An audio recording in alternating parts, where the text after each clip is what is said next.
we have completed the Econometrics volume 14. So I request you to please go through the previous volumes for the better understanding of Econometrics series. Myself, Dr. Ajay Bhatia from Institute of Economics and Management Studies. Now we'll start Econometrics volume 15, that is Spurious Regression and Co-integration. So what is spurious regression? So what do you understand by spurious regression? It is a warning in time series. Econometrics means in time series it gives the warning that even if two unrelated non-stationary time series can show a strong relationship just by a chance, that is called spurious regression. This is a misleading relationship which we say is spurious regression. So we get a misleading information. So students, you should understand this concept because it can be a very helpful. For example, we can take, suppose you regress GDP growth, that is a non-stationary.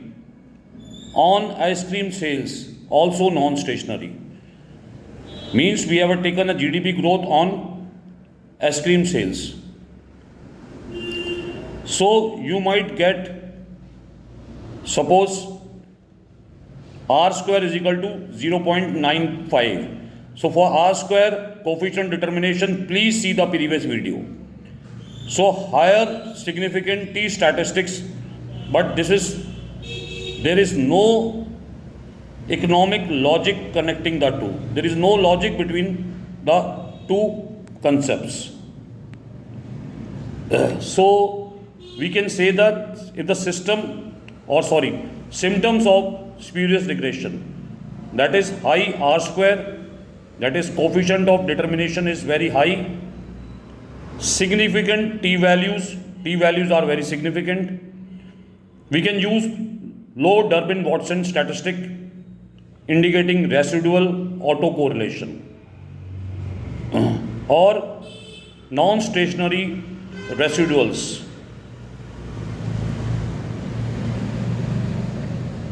Now we have a topic of spurious regression and co-integration. So what is co-integration? Co-integration solves the spurious regression problem.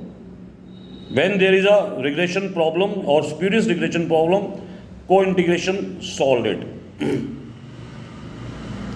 Suppose if two non-stationary series move together over time, they are said to be co-integrated. Let us say two series x1 and y1 are said to be co-integrated if they are non-stationary, means they are both non-stationary. But a linear combination of them is yt minus bxt is a stationary.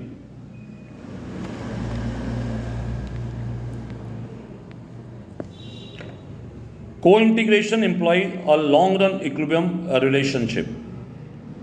Means you can take the example consumption and income.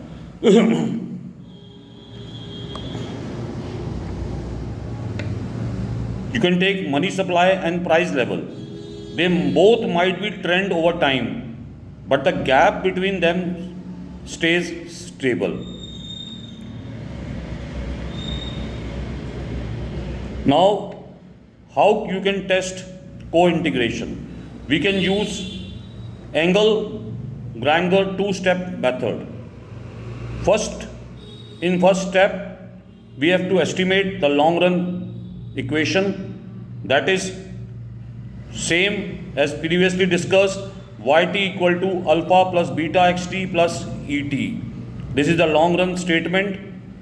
In next step, we should test residuals et for a stationarity using the ADF test. For ADF test, you can see the previous videos. So I again suggest you see the previous videos. If residuals are stationary, x and y, then we can say they are co-integrated.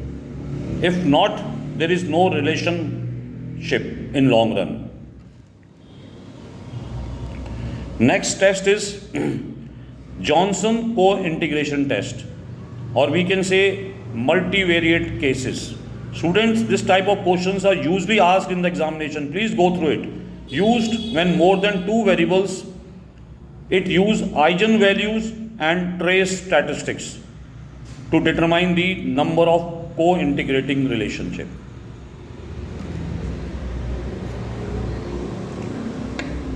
So again, now question is, why co-integration matter?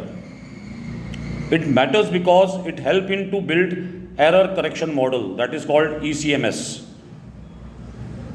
It avoid spurious regressions and establish a long run and short run dynamics.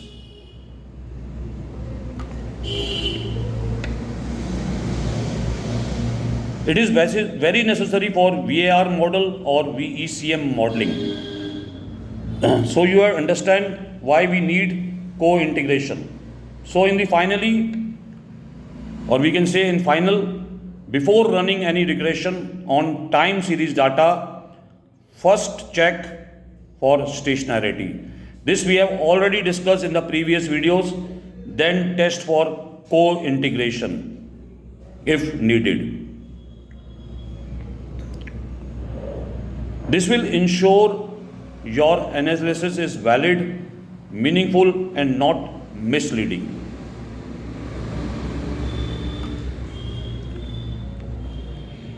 So I hope you have understand the concept. So if you like this video, please like, comment and share. Very important for NET Economics, GATE, IIT JAM and Indian Economic Services examination. Students, I again repeat to go through all the volumes from 1 to 15 now to what better understanding of econometrics. If you have any problem, so you can please comment in the comment box. Thank you very much.